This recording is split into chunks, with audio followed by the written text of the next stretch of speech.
ভগবান মহাদেবের কেন এত বেল প্রিয়, বেল পাতা প্রিয়, জেনে নেওয়া যাক আজকের এই ভিডিওতে।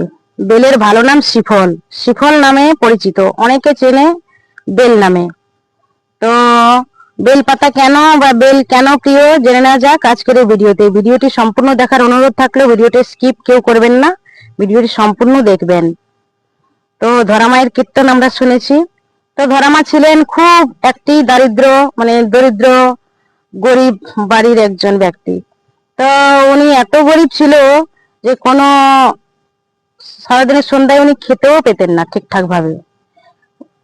এইভাবে উনি অনেক গরিব ছিলেন। তো ওনার বাড়িতে ভগবান নারায়ণ আসলেন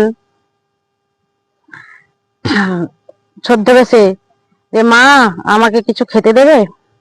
না, হ্যাঁ বাবা তোমাকে খেতে দেবো, বসো আমি আসছি। এই বলে ভোলানাথ মহেশ্বর মুদিখানা দোকান খুলে নিয়ে বসেছেন। তো মুদিখানার দোকানে গিয়ে ধরামা বললেন যে আমার কাছে তো কোনো পয়সা নেই, আমাকে চাল ডাল কিছু দেওয়া যাবে? তখন উনি বললেন যে না, আমার দোকানে এখনো বউনি হয়নি, আমি চাল ডাল দিতে পারবো না। উনি অনেক কাকতি মিনতি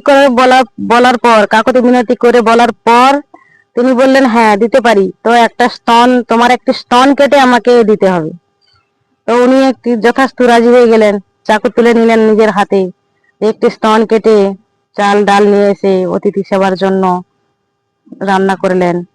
তো বুকে আমাদের কাপড় বলছি সরি, একটা কাঁটা ফুটে গেলে হাতে বা পায়ে বা কোথাও কেটে গেলে কতটা না ব্যথা হয়, কত যন্ত্রণা হয়। তো ওনার একটি স্তন কেটে দিয়েছে মানে কত ব্যথা বেদনা। তো উনি সেইগুলো মনে না করে রান্না করছেন, রান্না করে অতিথি সেবা দেওয়ার জন্য উনি গেছেন। তো রক্তের বিন্দু, রক্তের ফোঁটা পড়ে গেল নিচে মাটিতে। তখন ভগবান নারায়ণ ছদ্মবেশে তো ছিলেন, তিনি তো সবকিছুই জানতেন, তাও বললেন যে মা আমি তোমার হাতে খাবো না। না কেন?